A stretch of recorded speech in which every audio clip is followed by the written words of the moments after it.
Please welcome His Excellency Dr. Dino Patti Djalal, Indonesian Ambassador to the United States. We got something special. And you know it. To us, love is essential. Can everybody hear me? Good. You know, this is going to be the most amazing century ever. This is going to be the time when, at the end of the century, we'll probably reach close to zero poverty because the middle class will explode all over the place. Already the middle class is over half of the world population today.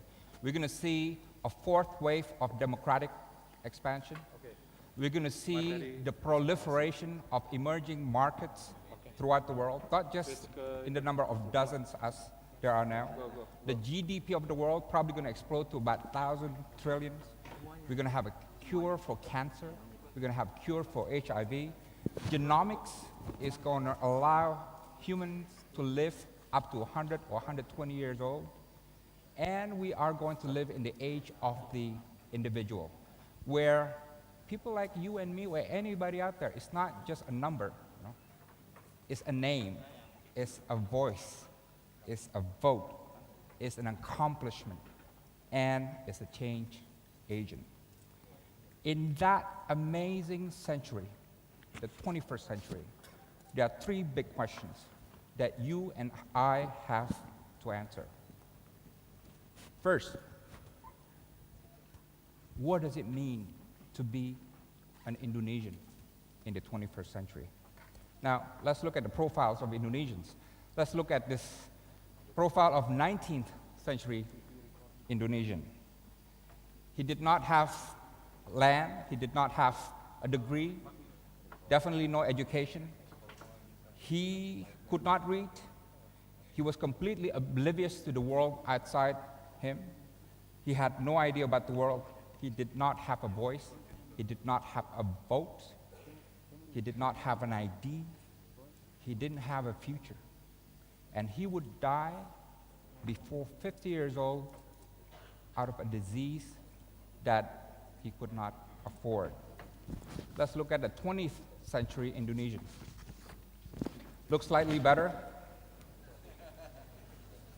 He has a university degree and skill. He has only one wife.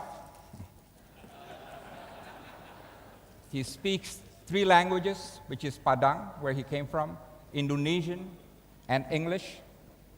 He had a passport. He has a vote. He has a voice. He has an email address. He has a bank account. And he has hope.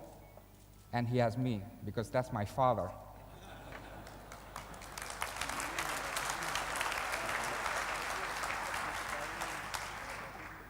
What does the 21st century profile of an Indonesian look like?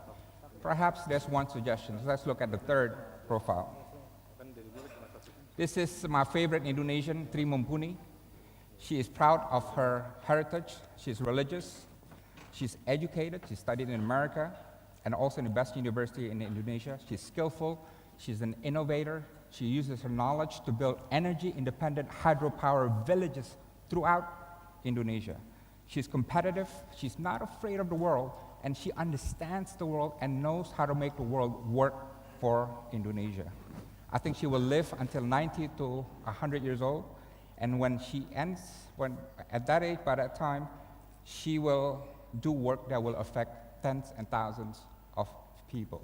Is Tri Mumpuni here? I asked her to come here today. Is she here yet? Okay, well, I hope she shows up today.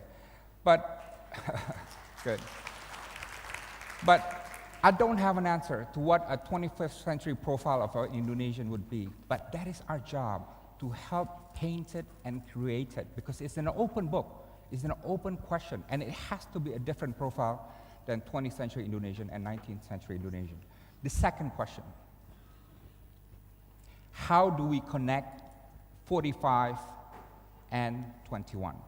What do I mean by that? Look, I'm 45 years old. I've been in government for about 20 years, and all the time, people remind me about the revolution of 1945, the spirit and idealism of 1945, which is extremely important. But our generations need to find a way to connect the spirit of 1945 with the realities and challenge and assets of the world in the 21st century, right? This is by far the biggest practical, political, ideological challenge that we have to do. Why? Because most of the things that were true in 1945 have changed today. You know, they talk about revolution in 1945. Now we talk about transformation. We talk about independence in 1945. Now we live in a world of interdependence. We talk about anti-colonialism. That was what it's all about, fighting colonialism. Now we're talking about how to seize globalism. We were the third world in 1945. Now we're the emerging economy. In 1945, my dad, my grandfather, wanted Indonesia to be sejajar dengan bangsa lain. Now our generation says, no, saya tidak mau berdiri sejajar dengan bangsa lain. We want Indonesia to be at the forefront of international order. Just being sejajar is not enough anymore. And the third question, global repositioning of Indonesia. Now, what do I mean by this? Geopolitically, physically, geographically, demographically, we're quite large and impressive. Let's look at the map of Indonesia, right? We are right in the middle of a very large and important region, and we're quite imposing geographically and geopolitically. But if you look at where Indonesia is, not in the world map, but in the global map, you see a different picture. Let's look at where Indonesia is in the global map. GDP, even though we're number 4 in the world, we're number 17 in the world ranking. FDI, we're number 36, which is moving up, but we're still number 36. Exports, we're number 27 in the world. Investment, we're number 14 in the world. We're the 8th energy producer in the world. Internet penetration is 12.3%, which is quite high, but not as good as it needs to be. Global competitiveness, we're number 35. Ease of doing business, 121, right? Now, in the 21st century, we need to make sure that Indonesia is not just prominent geopolitically in the world map, but also prominent in the global map and well-positioned in that new world order. So these are the 3 big questions that we need to ask about Indonesia and the future. You know, I'll tell you what, Indonesia has many projections, you know. Let's look at the projections. There's the emerging 7, which is the BRICS plus 3 more, which is Indonesia, Turkey, and South Africa. There's the next 11, again, Indonesia is included in it.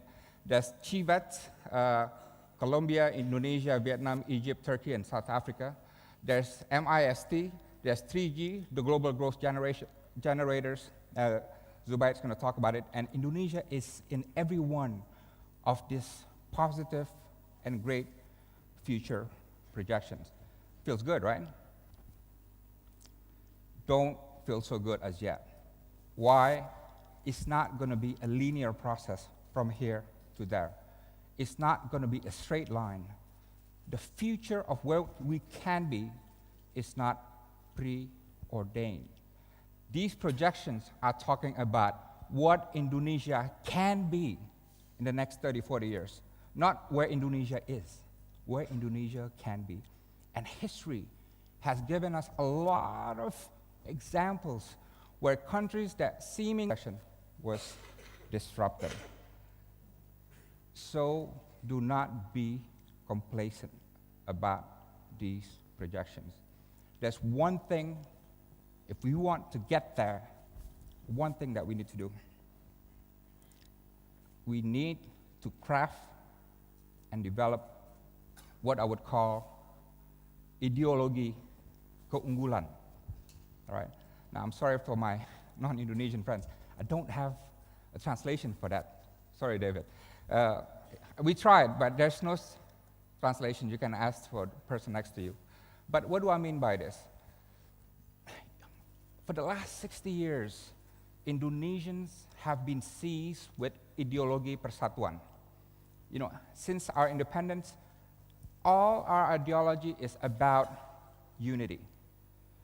Pancasila, UUD 45, Bhinneka Tunggal Ika, Wawasan Nusantara, and so on and so on. And these are extremely important ideologies, extremely important, and they will continue to be relevant for generations to come, but not enough. Ideologi persatuan aja is not enough. Ideology of unity is only half of the picture. We need to couple that with ideologi keunggulan. That's how we become the top 10 economies of the world. That's how we become one of the most competitive nations in Asia Pacific. What is ideologi keunggulan? It's up to you to define. But these are things like meritocracy, entrepreneurship, idealism, innovation, internationalism, volunteerism, healthy nationalism, cooperation, adaptability, and so on, and so on. You know, Peter Drucker once said, the best way to predict the future is to create it. The best way to predict the future is to create it. And this is why I've always been a student of history, but as a government official, I'm more involved in futurology, because futurology compels us to be forward-looking, to be rational, to strategize, to adapt, and to plan. And futurology compels us to think for the long term, because I feel a lot of us now are stuck with short-term mindset, and compels us to have a global view and a strategic view. You know, when my father and grandfather was in the midst of our nation's birth, the dream of a nation of revolutionaries, which is very romantic, you know, and it's true. We became a nation of revolutionaries that swept the 20th century. But in the 21st century, it's going to be a different concept. It's no longer going to be a nation of revolutionaries. Indonesia is going to be a nation of innovators, entrepreneurs, builders, explorers, competitors, and champions. Thank you.